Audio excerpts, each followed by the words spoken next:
Did you really think you'd get some kind of reward for snooping around, kid? Grant Harrington didn't raise his voice. He didn't need to.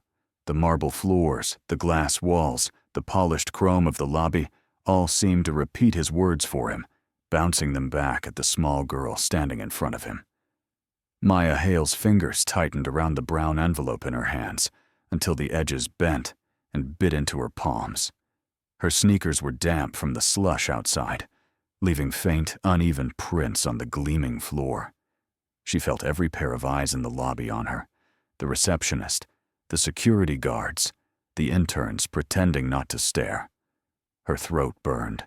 She forced herself to look up at him. He was taller than she'd imagined. Not just tall, elevated. Sharp suit, silver tie, perfect hair. The kind of man whose reflection lived in every surface of this building. The name Harrington glowed in silver letters behind him on the wall, as if the tower itself was his shadow. I just wanted to give it back, Maya said, voice small but steady. It doesn't belong to me. Grant's mouth curved into something that wasn't quite a smile.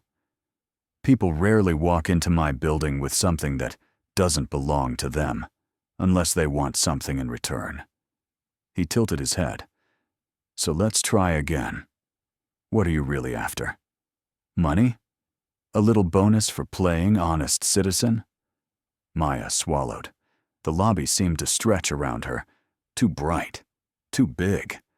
She thought of her father's face if he could see her here, on this floor that smelled like lemon polish and money. If I walk away now, she thought. If I let him break me, then maybe Dad was wrong about people like them. Her fingers loosened just enough for her to look at the front of the envelope again. The ink was slightly smudged, but still readable. 2. Mr. Arthur Linwood, Harrington Tower. She hadn't opened it. She hadn't even held it up to the light, but it felt heavy in a way paper shouldn't. Grant sighed as if she was wasting his time. Security, he said, without looking away from her.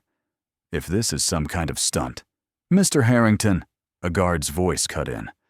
There's a janitor from night shift asking to come down. Says the girl might be his daughter. Maya's heart lurched. Dad. Grant's eyes flicked to her clothes, then to the guard, and something cold slid into his voice. Of course she is, he murmured. The envelope seemed to grow heavier in Maya's hands, like it was dragging all the air out of her lungs. To understand how a 12-year-old girl ended up in a place like this, with shoes too worn for the floor she was standing on, holding an envelope worth more than her family's entire savings, you'd have to go back to that morning. Back to a one-room apartment that didn't know the smell of lemon polish or money at all. The first sound of Maya's day was always the same, the soft, rhythmic squeak of a mop bucket rolling down a hallway. Sometimes it was just in her dreams, echoing through a school corridor or an endless stairwell. Sometimes it was real, the memory of her father coming home from the night shift, the wheels of the bucket rattling in his hand as he pushed it down the hallway before parking it outside their door. That morning, the first sound was the kettle instead. The tiny kitchenette hissed and rattled, steam curling up toward the cracked ceiling. David Hale stood over the stove in his faded green work shirt, rubbing sleep from his eyes with the back of his wrist. His dark skin looked even darker against the harsh yellow light, his eyes red-rimmed but awake. Maya sat at the small fold-out table, legs swinging above the floor, pencil in hand. Her notebook, already frayed at the edges, lay open in front of her. The page wasn't full of math problems. It was full of lines. She had sketched a building. No, half a building. A staircase that went up and then out. A window that wrapped around a corner. A door that was too tall for any person, but perfect for the page. Little notes crowded the margins. More light here. Add balcony? Plants? The kettle squealed. David poured steaming water into 2 chipped mugs. You're supposed to be doing your homework, he said. but there was a soft pride in his voice as he glanced at the page. "It's already done," Maya said. "I did it last night." He raised an eyebrow and took a sip, wincing at the heat. "All of it?" She nodded and flipped to the previous page where numbers and fractions marched neatly across the lines. He studied it with exaggerated seriousness, then grunted. "Looks right to me. But what do I know? I just mop billion-dollar floors." He said it like a joke, but Maya saw the flicker in his eyes, the way his shoulders sagged for half a second before he straightened. "You know stuff," she said firmly. "You know how many floors are in Harrington Tower. You know which elevator sticks on the 12th floor. You know where the ceiling leaks on 16. He couldn't help but smile. "That's not stuff. That's being tired in very specific locations." She snorted a little laugh, then went back to her drawing. When she pressed her pencil down, her hand brushed a crease in the paper. She smoothed it out gently, like it was something fragile. David watched for a moment. "You're drawing that building again," he said. "It's not the same one," she protested. "This one has more glass. See? The stairs wrap around the side instead of just going straight. And there's a rooftop garden." "A garden, huh?" He leaned closer. "On the roof?" "Yeah." Maya's eyes lit up. Like you can stand there and see the whole city, but you're still surrounded by green. Like you can breathe even when everything else is concrete." He watched her, listened to the little rush in her voice, the way her pencil moved faster as she talked. There was a small ache in his chest he never quite got used to, the ache of wanting more for her than he knew how to give. "You ever think about what you want to do?" he asked quietly. "Like, for real, when you're not just drawing in the margins of math homework." Maya's pencil slowed. "I don't know," she said, though she did know. She had a word for it. She'd found it in a library book, sounding out each syllable in a whisper. She just wasn't sure if she was allowed to say it out loud. "As long as you're honest," David said, wrapping his hands around the mug. "I don't care what you do. You hear me?" She nodded automatically. This was familiar ground. He held her gaze. "I mean it, Maya. We don't have much. We don't have money. We don't have connections. We don't have some fancy last name they put on buildings. All we got is what we do when no one's watching." He tapped his chest lightly. "Who we are in here." She looked away, tracing the edge of the rooftop garden with her pencil. "What if other people don't care about that?" she asked. "Then that's their problem," he said. "You hear people talk big in that building. Lots of words. Integrity. Values. Community. But words are easy." He tapped the table once to punctuate his next sentence. "Honesty is expensive. Not everybody wants to pay for it. But we do, because we can't afford to lose it." The kettle clicked as it cooled. The sound seemed to underline the room into silence. Maya glanced at the calendar hanging crookedly on the wall. Times circled in red. His shifts, school meetings, rent due. "What's the building like?" she asked. He blinked. "Which building?" "Harrington Tower." He shrugged, like it was nothing. "Tall. Loud. Cold in the wrong places. Hot in the others. Too shiny. A lot of glass, like it wants you to see everything, but not touch anything." "Have you ever been, like, all the way up?" she asked. David shook his head. "I don't clean those floors. They got a different crew for the executive levels. We stay below the 22nd most nights." He tried to keep his voice light as he said it, like it didn't matter. But Maya heard the line in it anyway. The invisible floor drawn between people like him and people whose names were on the building. "Harrington," she repeated softly, rolling the word around with her tongue. He looked at his watch and stood up, stretching his back until it cracked. Finish your breakfast, he said, and get to school on time. Don't take the shortcut under the bridge. The snow turns to ice there. And don't talk to strangers. And if anyone tries to offer you something that sounds too good, I know, she said, mimicking his serious tone. Ask yourself what they're getting out of it. He smiled, then bent to kiss the top of her head. He smelled faintly of industrial cleaner and cheap soap. He grabbed his jacket, his worn-out work boots squeaking faintly on the linoleum. His hand brushed the handle of the old mop leaning by the door. He took it automatically, the way other men might take a briefcase. "You be good," he said, opening the door. "I'll be honest," she corrected. He paused, looked back, and his smile this time was softer. "That's better." The door closed behind him. The sounds of the hallway, distant voices, a barking dog, the faint clatter of someone's TV, slipped under the door and then faded. Maya sat in the quiet, staring at the half-finished building on her page. Architect, the word whispered in the back of her mind. She pressed her pencil to the corner of the rooftop garden and added a railing, imagining herself standing there, looking out over a city that didn't know her name. By the time she closed the notebook and slipped it into her backpack, the day had already started pushing her toward the thing waiting on that park bench. School that day was like every other. The radiators hissed and clanged. Kids shed coats and laughter in the hallways. Teachers droned. Fluorescent lights flickered half a second too slow. Maya sat in the second row by the window, doodling little rectangles and arches in the margin of a worksheet, while Ms. Reed talked about fractions. Outside, the sky was a dull white, the kind that made the city look like it was trapped inside a snow globe. At lunch, she traded half her sandwich with a girl whose mom worked at the laundromat, listened to a boy brag about how his uncle had seen a famous basketball player, like in real life, at a gas station. She laughed in the right places, nodded when she was supposed to, but her mind kept drifting to buildings.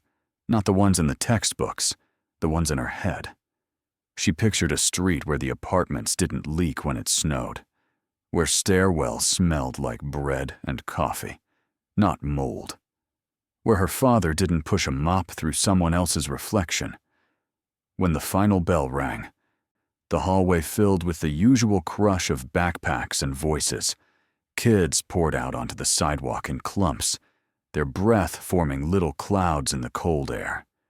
Maya pulled her thin coat tighter. The wind stole her body heat in greedy handfuls. She could have gone straight home. She should have. That's what she did every day. Same corners, same cracked sidewalks, same graffiti under the bridge. But as her feet reached the intersection where she usually turned left, something tugged at her. Just one block further was the park. In the summer, it was full of kids and noise and the smell of hot dogs. In the winter, it was quieter. The benches frosted, the fountain dry, the playground wrapped in an empty silence.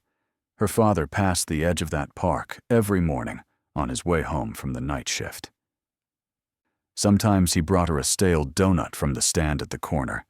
Sometimes he just brought the smell of the cold on his clothes. She hesitated at the corner, watching her breath fog. "Don't take the shortcut under the bridge," he'd said. He hadn't said anything about the park. It was only a few extra blocks. The sky didn't look like it was going to snow again, and she liked the feeling of walking past the bare trees, the crunch of old snow under her shoes. She turned right instead of left. The park was almost empty. A couple walked slowly down the path, their faces tucked into scarves. A man in a thick coat sat on a bench, talking into his phone. A dog chased nothing in particular in wide, excited loops. Maya walked along the main path, her backpack bouncing against her shoulders. The cold had a way of waking up her thoughts, making everything feel sharper. At the center of the park was a small circle of benches around the dry fountain. The man on the phone stood up suddenly, talking faster, his free hand slicing the air for emphasis.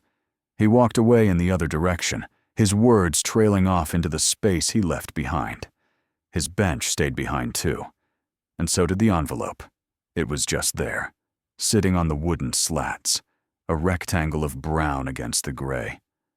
Maya slowed. It wasn't a trash flyer. It wasn't crumpled. It was neat, intentional, like someone had placed it there and then forgotten the reason. She looked around. No one was hurrying back, calling, "Wait, I forgot!" Nobody even seemed to notice it. Maya's heart picked up speed for no reason she could name. She stepped closer. The envelope was slightly worn at the corners, like it had been carried and handled. The front was blank except for a logo in the upper left corner and a line of typed words. She leaned in, her breath making a faint cloud over it. Harrington Properties. Underneath, in regular ink, obviously written by hand, were the words, "To Mr. Arthur Linwood, Harrington Tower." The world seemed to narrow until there was only the bench, the envelope, and the sound of her own breathing. "Harrington," she whispered. Her hand moved almost on its own, reaching out, fingers hovering a moment above the paper, as if expecting it to burn. It was cool and dry under her touch. She picked it up. It was heavier than she expected. Not like a stack of money. She'd held enough folded bills in her life to know that feel, but like paper that mattered. Thick, sturdy, alive with whatever was inside. She turned it over. The back was sealed tight. No little gap where someone had pried it open.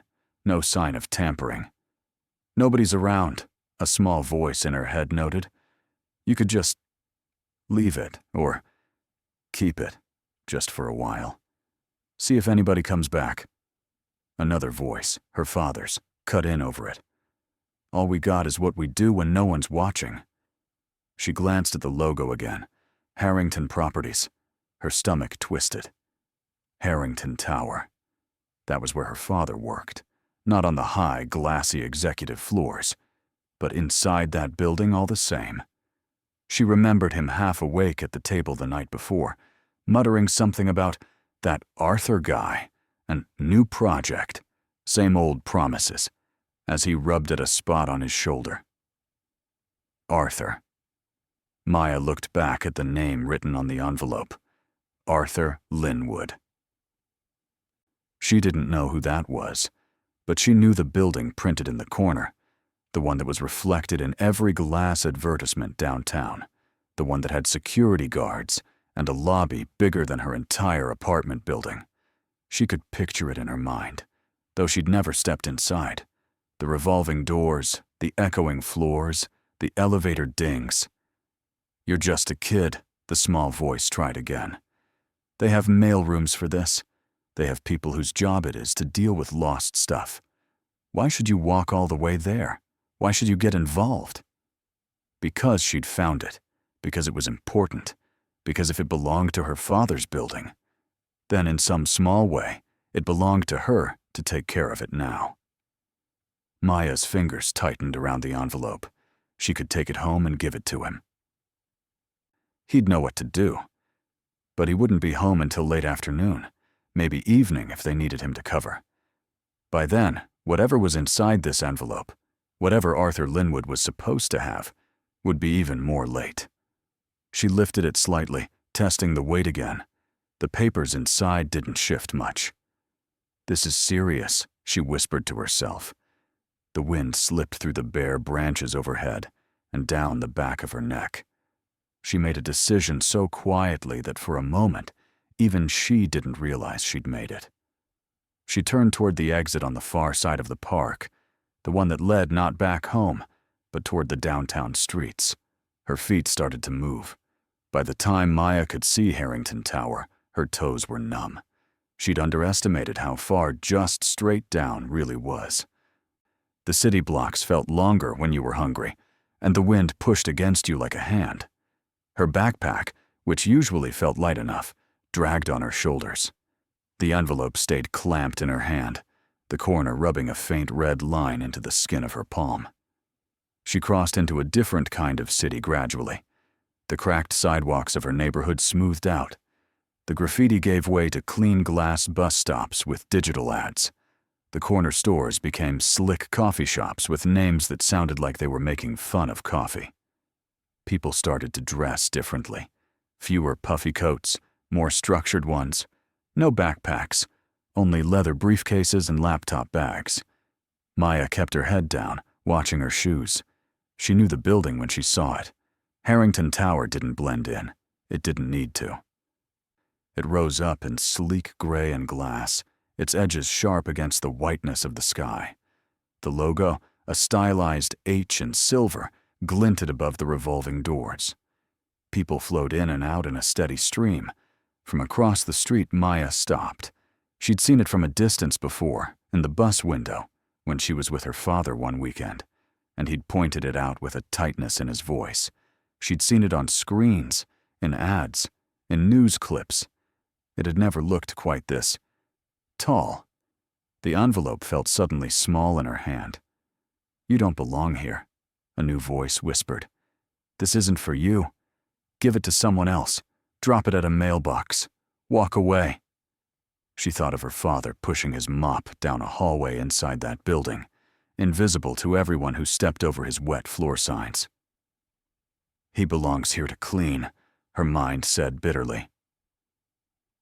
But not to be seen. She took a breath so deep it hurt, then stepped off the curb.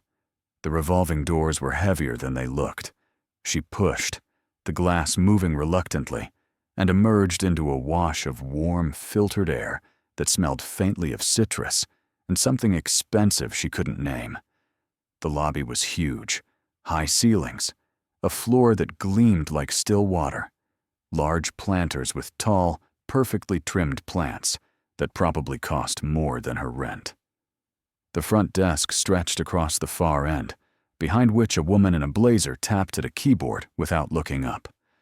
People moved quickly, like they were all on rails, like they'd been trained not to waste a single second or step. Their shoes clicked and whispered and thudded on the floor, but no sound echoed. Everything was swallowed by the building's soft hum. Maya stood just inside the door, suddenly very aware of her coat with the missing button, her faded backpack, her scuffed sneakers. "Excuse me, you can't just stand there," a voice said. She turned to see a security guard in a navy jacket, his belt heavy with keys, and something that looked too much like a baton. She swallowed. "I need to bring this to someone. It's important." She held up the envelope like a shield. The guard's eyes dropped to the logo in the corner. For a second, some of the suspicion in his face shifted into curiosity. "Who's it for?" he asked. She looked down. Arthur Linwood. The name felt strange in her mouth, like a spell. The guard's eyebrows rose a little. "Mr. Linwood? How did you get that?" "I found it," she said. "In the park. It was just there. On a bench. And you brought it all the way here?" He glanced toward the doors as if expecting to see someone else with her. She nodded. His gaze softened for half a heartbeat. Then the training slid back into place. "You can't just walk up," he said. "This is a secure building. You're not on the visitor list." "I don't have to walk up," she said quickly. "You could give it to him. Or to somebody who works with him. I have to be sure it gets to him. It felt like the kind of thing you're not supposed to lose." The guard hesitated. Behind him, the woman at the desk looked up. Her eyes lingered on Maya's coat, her shoes, her skin, then moved to the envelope. "You said you found it?" she called, her tone sharper now. "Where exactly?" "In the park," Maya repeated. "On a bench. It has the building's name on it. And his name. So you wandered all the way here with it," the woman finished, unimpressed. Maya's cheeks heated. "I know where this building is. My dad works here." The guard glanced at her again, this time more closely. "Your dad works here?" "Yes," Maya said, trying to stand a little straighter. David Hale. He's on the night cleaning crew. There it was, the tiny stiffening around the woman's mouth. The moment the word works rearranged itself in her head from employee to janitor. So your father is contracted through facilities, the woman said, her voice cooler. Not Harrington Properties itself. Maya didn't know the difference. It all sounded like ways to say, not important. Let me call upstairs, the guard muttered, moving a little aside and pressing a button on his radio. His words blurred into background noise.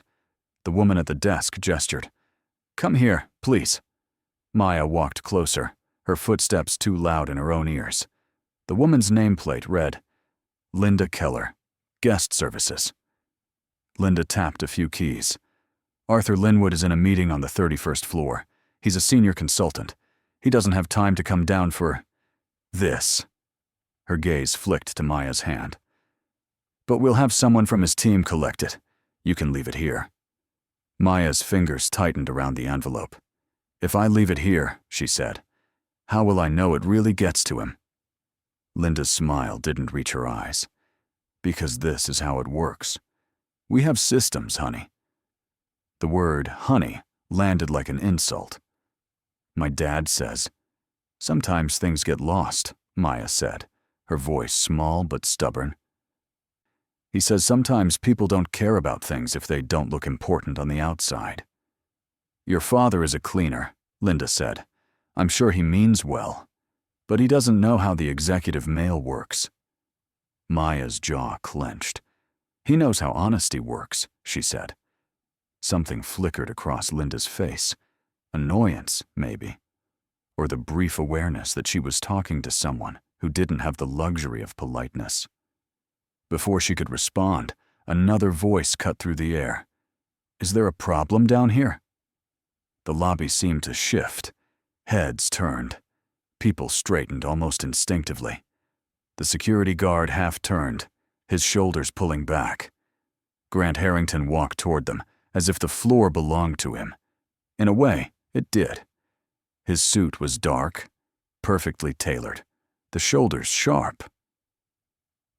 The tie a subtle silver that matched the streaks at his temples. His shoes barely made a sound, but everyone knew he was there. It was in the way the air changed, the way Linda's posture snapped into something more precise. Mr. Harrington, she said quickly, just a minor situation. His gaze swept the lobby, narrowed, then landed on Maya. He didn't look surprised, just faintly inconvenienced. What's this? He asked. A girl, Linda said. Brought an envelope addressed to Arthur Linwood. She claims she found it in the park. I was arranging for it to be. You claim? Maya repeated, the word cutting. Grant's eyes shifted back to her, properly this time. She walked in off the street, Linda continued. Says her father is on the cleaning staff. Maya's grip on the envelope tightened until her knuckles ached. Grant took one more step toward her. Up close, his cologne smelled expensive and faintly metallic. He looked at the envelope, then at her. You walked here? He asked. She nodded. From where? From Brooklyn Heights, she said, near Pierpont Street. His eyebrows rose almost imperceptibly. That was not around the corner. And you didn't think to drop that at a mailbox? He asked. A post office? A police station even? I thought about it, she said honestly. But it has your building's name on it. And his name. So I thought, the fastest way to get it to him was to bring it here. He looked at the envelope again. You didn't open it? No. Did you try? She blinked. No. Why not? Because it's not mine, she said. One corner of his mouth edged up. In my experience, he said. That hasn't stopped many people. Linda gave a little laugh, like he'd made a good joke. Maya didn't laugh. I didn't come here for a joke, she said. Something cold flashed in his eyes. For a moment, The lobby seemed to hold its breath. Then he sighed, as if he'd decided she was simply an annoyance to be cleared. "All right," he said. "Let's try this again." He folded his arms, the gesture precise. "You find an envelope in a park that just happens to belong to one of my senior consultants. You walk, what? 2 miles? 3? Just to return it. You don't open it. You don't ask for help along the way. You come straight here. And now you're insisting on handing it over personally." He tilted his head. "Why?" he asked. "What do you really want?" Maya opened her mouth, closed it. The words felt stuck, tangled between her throat and her chest. "I don't want anything," she said at last. "I just wanted to get to him, that's all." Grant's gaze flicked to her shoes, her coat, her backpack.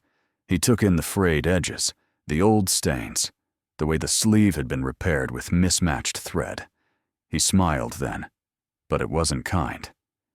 "People never just want something," he said, "especially when they come from a place where they don't have much." The sentence hit with the soft, devastating precision of something he'd said before, in other rooms, about other people who never heard it. Heat crawled up Maya's neck. "That's not fair," she whispered. "Oh?" He lifted an eyebrow. "Tell me what is fair, then. That this man's work almost got lost because someone was careless? That you just happened to be there? That our security protocols rely on 12-year-olds in worn-out sneakers?" He stepped closer. The marble under his feet seemed to lean toward him. "Did you really think you'd get some kind of reward for snooping around, kid?" he asked. "Is that what this is? You bring back a lost item, I pat you on the head, maybe hand you a little envelope of your own?" Maya felt her hands shake. "I don't need your reward," she said, quietly but clear. "I need you to stop talking to me like I'm trying to steal something." A murmur ran through the small crowd that had formed at a safe distance. Linda's eyes widened for a second, then narrowed. Grant's gaze darkened. Before he could respond, the security guard's radio crackled to life. Lobby? We've got a David Hale from facilities asking to come down. Says his daughter might be causing some sort of issue?" Maya flinched. Grant's eyes sharpened. "Hale," he repeated. "Of course." He looked at her one more time, as if a piece of a puzzle had fallen into place. "You're David's kid," he murmured. She lifted her chin. "I'm Maya." "We'll see what your father has to say about all this," he said. The envelope in her hand suddenly felt heavier than anything she'd ever carried. David's boots squeaked on the polished floor, as if they knew they had no business being there. He'd changed into his uniform early for the afternoon shift. The green shirt with the company logo looked faded under the lobby lights.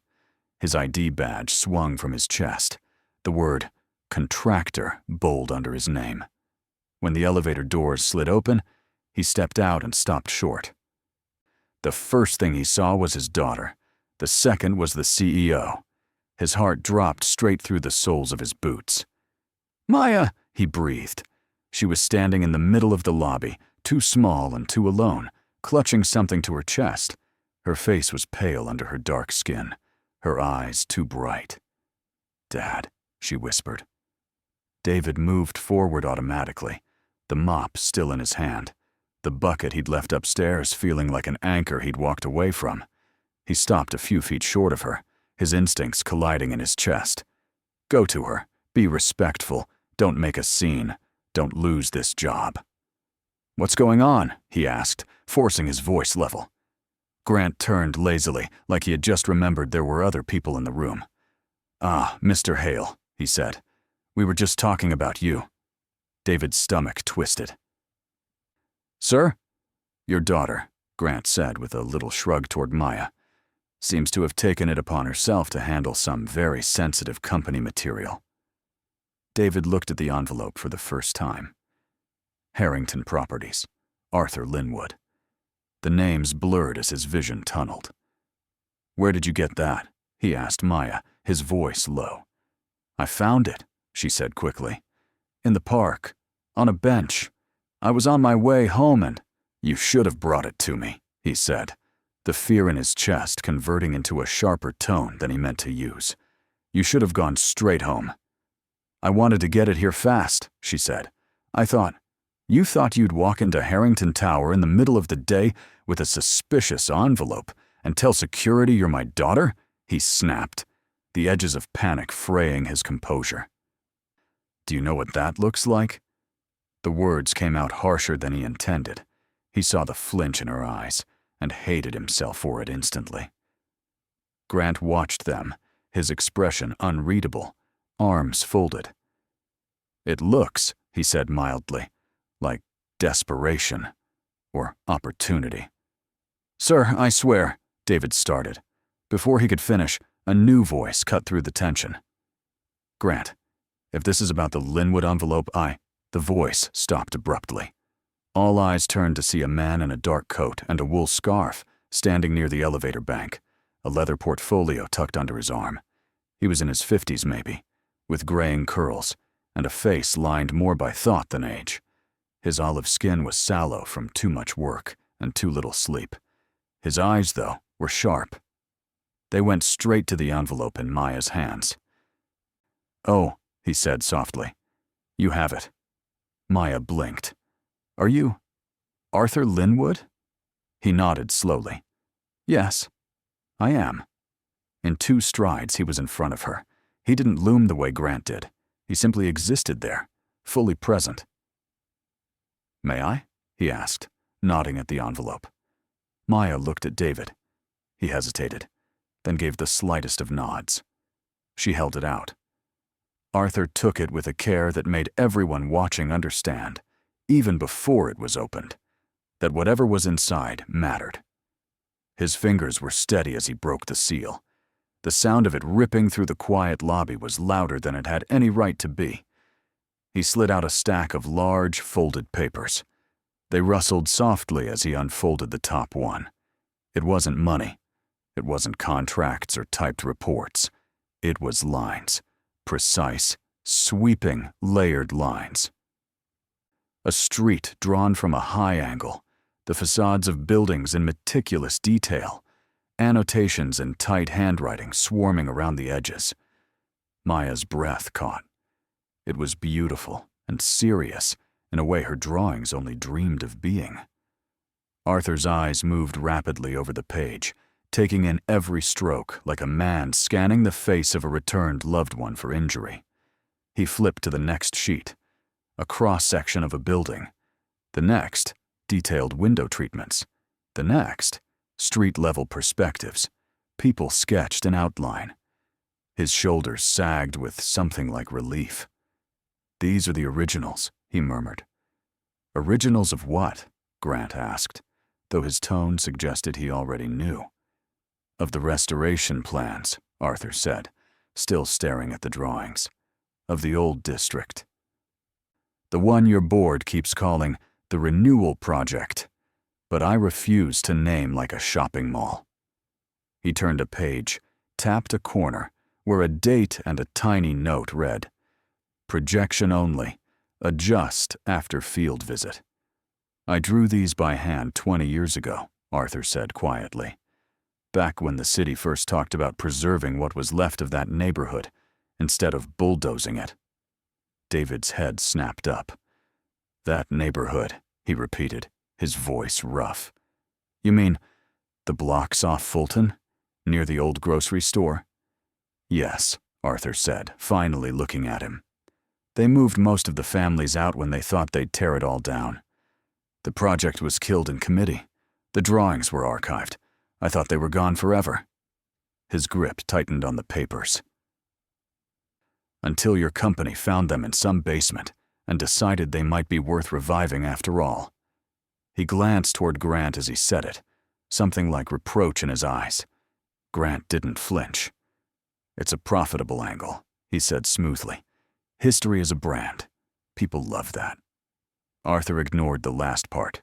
He looked at Maya. "You found these," he said. In the park, she nodded. On a bench. It had your name. And the buildings. I thought, if I didn't bring it, someone else might take it. Or the snow might ruin it. Or something. Did you know what was inside? He asked. No, she said. But it felt important. Arthur studied her face. Up close, he could see the faint pencil smudges on her fingers, the way her eyes had lingered on the drawings as he turned them. He saw the worn strap of her backpack, the way her father's hand hovered near her shoulder without quite touching it, as if he wasn't sure if he was allowed. He glanced at David. You're Hale? He said. David Hale, from Facilities. David nodded stiffly. Yes, sir. You live out near the old district, don't you? Arthur asked. Or what's left of it? David hesitated. We used to live closer, before they raised the rents. Now, we just pass by. Arthur looked back at the drawings. These represent years of work, he said. Not just mine. Historians, residents, people who fought to tell the story of those streets instead of burying it under glass and steel. He met Maya's gaze again. If these had been lost, he said softly, the project would have died. Again. And this time, nobody would have tried a third time. Maya swallowed. I just didn't want someone to lose something important.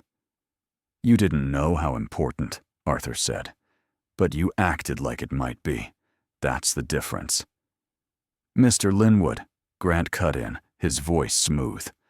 While I appreciate the sentimentality, we do have digital scans. No, Arthur said sharply, surprising everyone. You have partial drafts. You do not have this. He held up a page. You do not have the notes in the margins, the corrections, the details. These are the heart of the project. You can't just reprint a heart. The lobby sank into a brief silence. Arthur took a slow breath, then folded the papers carefully and slid them back into the envelope, as if putting a piece of himself back in one place. He looked at Maya and David. I owe you both, he said. You don't owe us anything, David blurted, his instinct to deflect kicking in before gratitude could form. My daughter, she shouldn't have come here. I'll talk to her. Make sure something like this doesn't what? Arthur interrupted gently. Happen. That a child walks miles to return something that isn't hers and resists the temptation to open it. That she insists on handing it to the person whose name is on it. That she stands in a lobby full of strangers and holds on to the truth when it would have been easier to back down. He shook his head. If this building had more people like her in it, he said quietly, we might actually deserve to have our name on the skyline. Grant's jaw tightened almost imperceptibly.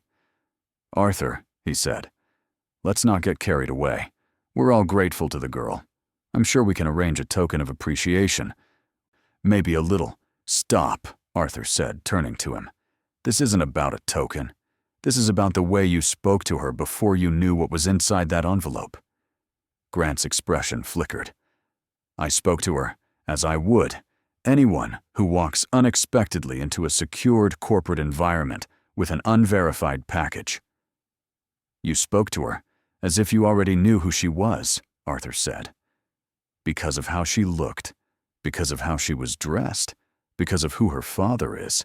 He glanced at David's uniform pointedly. A cleaner's daughter brings back your company's future, he said. And your first instinct is to assume she wants something she doesn't deserve. I never said, Grant began.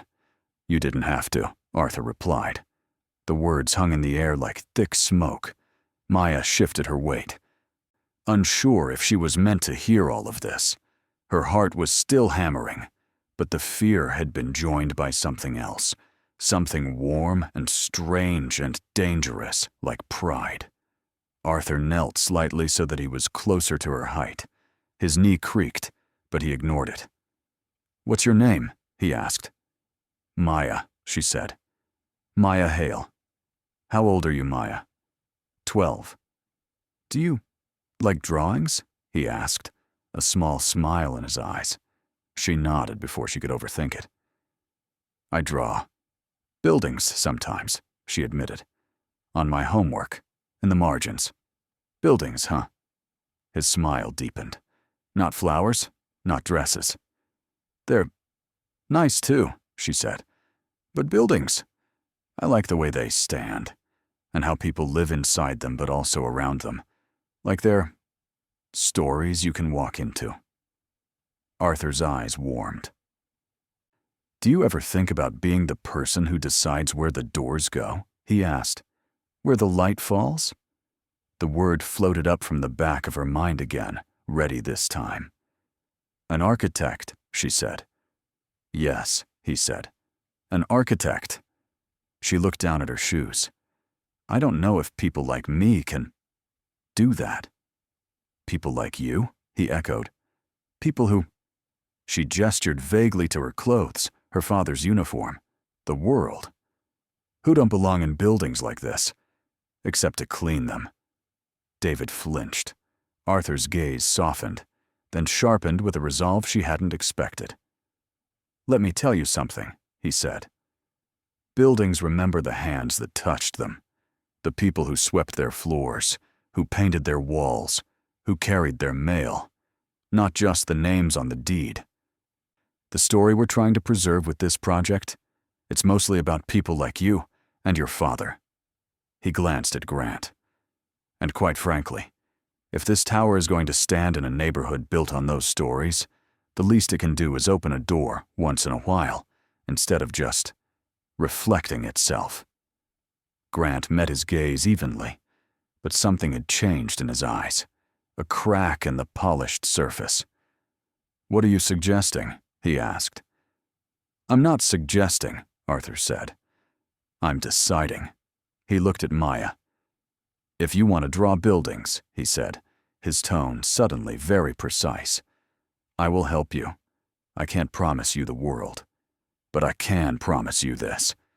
I will make sure money isn't the reason you never get the chance. Maya's heart stuttered. I don't understand, she said. I'm offering to mentor you, he explained. To let you visit the studio where we work on these plans, to give you books, to help you learn what it takes to become an architect. And if you still want it when you're older, I will write you letters, the kind that open doors. David stared, torn between disbelief and fear.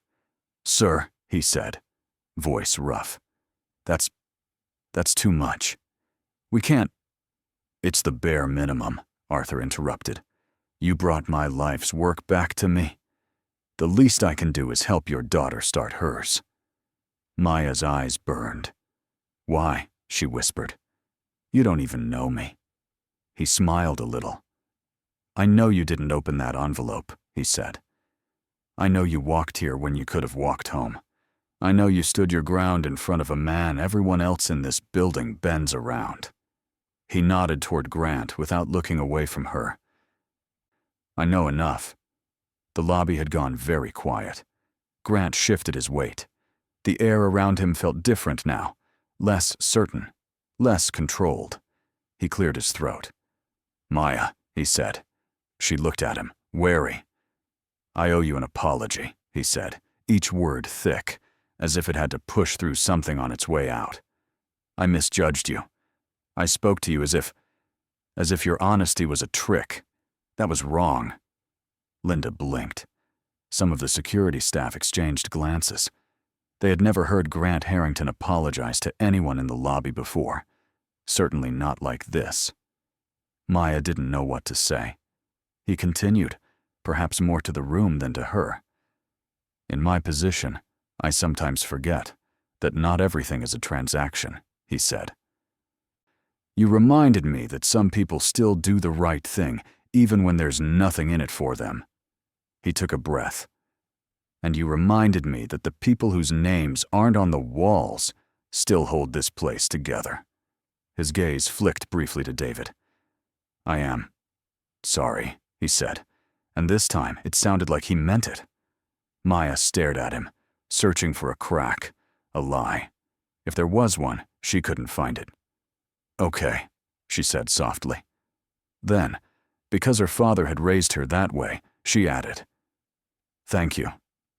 Grant nodded once, the line of his jaw tight. He turned to Arthur.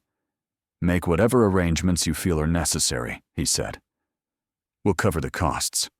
Arthur opened his mouth to argue, pride bristling, but then seemed to think better of it. "For once," he said dryly, "we're in agreement." He looked at David and Maya. "Can you come by next Saturday?" he asked. "We have a small studio a few blocks from here. It's not much to look at, but there are drawing tables and good light. That's all you really need." Maya glanced at her father. He looked stunned, as if his entire understanding of the world had shifted half an inch, leaving everything he thought he knew slightly off-center. "Saturday," he repeated. I'm off in the mornings." "So you can come with her," Arthur said. "You should see what she sees." David swallowed. "She has homework," he said weakly. "She'll have more," Arthur replied. "But this is the kind you can't put on a worksheet." He reached into his coat pocket and pulled out a small card, scribbling a number on the back. "Call me," he said, handing it to David. "We'll make it official." "And David?" "Yes?" David asked. Arthur glanced at Grant, then back. "Ask HR to review your contract," he said. "Tell them I said your work deserves to be treated as more than disposable.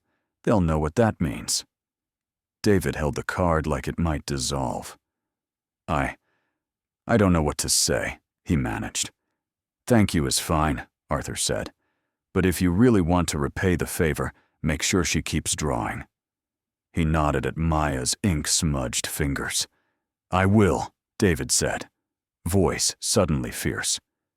Grant exhaled, the edges of his world rearranged in ways he hadn't quite consented to. Maybe that was why, when Maya and David turned to leave, he did something no one expected. "I'll walk you out," he said. Linda's head snapped up. "Sir, you don't have to." "I said," Grant repeated more quietly. "I'll walk them out." He fell into step beside them, not in front. Not behind, just beside. The lobby watched. As they reached the revolving doors, he paused. "Maya," he said. She looked up at him. "Next time you come to this building," he said, "I hope it's not through the service entrance or the lobby.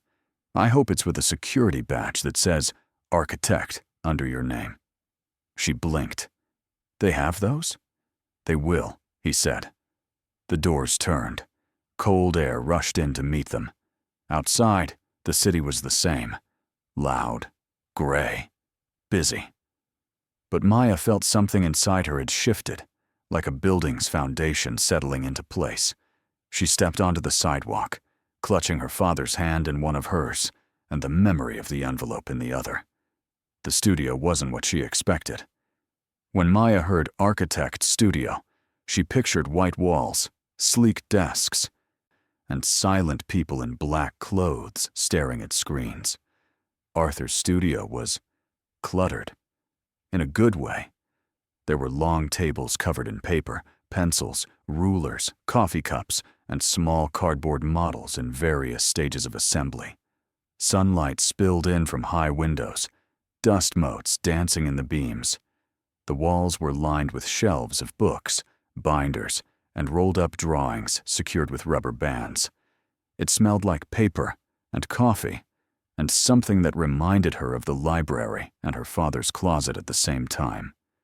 Arthur walked them through the space, introducing them to a few younger architects who looked equal parts exhausted and excited.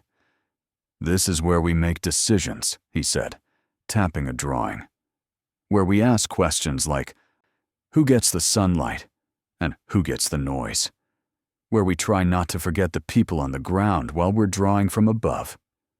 Maya moved slowly, touching nothing but looking at everything. Her fingers itched for a pencil. Arthur seemed to notice. He pulled out a fresh sheet of paper and slid it onto an empty table. "Draw something," he said. She froze. "I can't," she protested. I'm not good enough." "Says who?" he asked. She thought of the kids at school who made fun of her sketches, the adults who looked past it like it was a silly hobby, the voice in her head that said people like her didn't get to make things that important. "Says nobody who matters," he answered for her. He set a pencil down on the table. "Draw," he repeated. "Not because you're auditioning, not because you're being tested. Just because you can." Her fingers closed around the pencil before she'd fully decided. The world narrowed to the page. She didn't think about perfection. She didn't think about grades. She thought about the street where she and her father used to live. The cracked steps. The way light hit the windows at a certain angle in the afternoon. The metal gate in front of the grocery store that made a pattern on the sidewalk when it was half open. She drew that block the way she remembered it, and then, slowly, the way she wished it could be. She added balconies, plants, a bench that didn't look like it would collapse, a rooftop garden on one building, like the one she'd drawn at her kitchen table, but better now, anchored in something real. When she finally put the pencil down, her hand ached pleasantly. She stepped back. David, who'd been watching with his hands stuffed in his pockets, came closer. His eyes moved over the page. "That's us," he said quietly. "That's where we used to walk." "And where you might walk again," Arthur added, studying the drawing with a critical but appreciative eye. "If the city listens for once," he pointed at a line. "You see how the windows don't quite line up here?" he said. "That's okay. That's what we fix.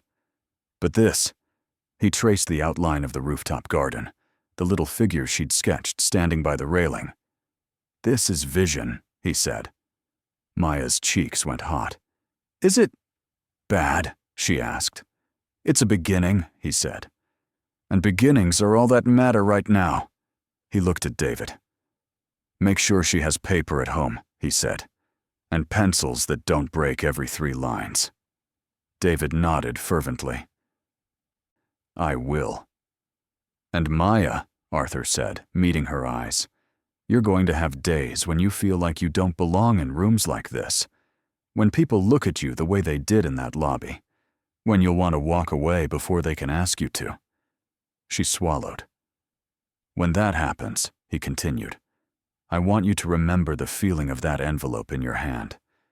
Remember that you came here not because someone opened a door for you, but because you opened one for them," he smiled. "And remember that this city needs your buildings," he said, "even if it doesn't know it yet." Back at Harrington Tower, David's mop still moved down the hallways. The bucket wheel still squeaked. But something had changed. His schedule shifted. His pay stub looked a little different. Numbers that meant breathing room. An HR rep had called him in and used words like review, adjustment, and recognition of service. They never used the word mistake, but he heard it anyway. The tower still gleamed. The executives still rode the upper floor elevators. The world didn't transform overnight. But sometimes, late on his shift, when the floors above were mostly dark and the city outside glowed in scattered pockets, David would pause by a window and look toward the direction of their apartment. He would think of Maya at the little table, hunched over her notebook papers and the harder, smoother sketch pads Arthur had sent home with her. He'd hear the quiet scratch of her pencil in his memory. His mop left a shining trail behind him, and for once, it didn't feel like erasing. It felt like making space. At home, Maya's notebook filled up. Her drawings changed. The buildings she drew weren't just fantasies anymore. They had foundations, stairwells, load-bearing walls. Arthur had shown her how to think about weight, about light, about how rain moved off a roof and snow built up in corners. Sometimes, when she got stuck, she'd text the number on the back of Arthur's card with a picture. He'd send back a sketch of his own, an arrow pointing here, a suggestion there. Try moving the door, he'd write. Think about where people will stand when they're sad. They need corners too. On weekends, when they could afford the time and subway fare, she and David would walk past the old neighborhood. Some of it was gone, replaced by shiny facades and coming soon signs. Some of it remained, stubborn and worn. The restoration project, Arthur explained, would take years. It might never look exactly like either of their drawings, but it would try. One evening, months after the day in the lobby, Maya sat by the narrow window in their apartment, her knees tucked up, sketchbook balanced against them. Outside, the winter was loosening its grip. Patches of dirty snow melted along the curbs. The city smelled faintly of wet concrete and possibility. On her page, she was drawing Harrington Tower. Not as it was, though the outline was unmistakable, but as it might be. The glass was softened by reflections of neighboring buildings. The entrance was widened, benches added on either side. She'd sketched people of all kinds stepping in and out. Suits, uniforms, backpacks, strollers. On the roof, barely visible unless you knew to look, she drew a cluster of green. A garden. David came up behind her, drying his hands on a towel. "Is that?" he began. "Yeah," she said. "I thought maybe someday they'll let people up there who don't have business meetings. Just people. To look at the city. To breathe." He leaned his arm on the window frame, looking at the drawing, then at her. "Do you still feel like you don't belong in there?" he asked quietly. "Sometimes," she admitted. "But not as much." She thought of Grant's apology, awkward and heavy, of the way he'd walked them to the door, of the email Arthur had forwarded, where Grant had approved more funding for scholarships in Maya's school district. "People can change," she said slowly. "Maybe not all at once, but a little." David nodded. "Buildings too," he said. "They get renovated, restored, torn down and rebuilt. Maybe that's something." She closed her sketchbook gently. "Dad?" she asked. "Yeah. Do you really think honesty can change anything?" she asked. "Big things, not just little stuff like lost envelopes." He looked at her for a long moment. "You remember what I told you," he said, "about honesty being expensive?" She nodded. "It is," he said. "It cost you a long walk, a scary lobby, some tears you tried to hide. It cost me a day of thinking I'd lose my job because my daughter did the right thing in the wrong place." He reached out and smoothed a curl of hair off her forehead. "But that one choice," he continued, "got you a mentor, got me a raise, might save a whole neighborhood from turning into another glass box. That's not nothing." He smiled faintly. "Honesty doesn't always change the world," he said, "but sometimes it changes enough of it that you can breathe easier.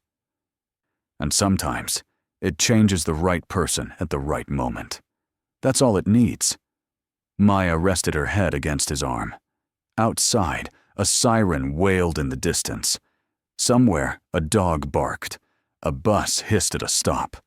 Inside, the apartment was small, but it felt a little bigger, with every drawing she taped to the wall. She closed her eyes for a second and saw the envelope again. The weight of it in her hand, the feel of the lobby floor under her shoes, the way everybody had looked at her like she didn't belong, until suddenly, she did. A quiet certainty settled in her chest. Maybe she wasn't an architect yet. Maybe she was just a girl with a pencil and a handful of borrowed pages. But she knew this. In a city built on glass, steel, and names on towers, a single honest act had cracked something open. And through that crack, light had found its way in. If this story reminded you of a moment when you had to choose between what was easy and what was right, you're not the only one. If you could leave one message for Maya and her dad, what would you tell them to carry into their next chapter?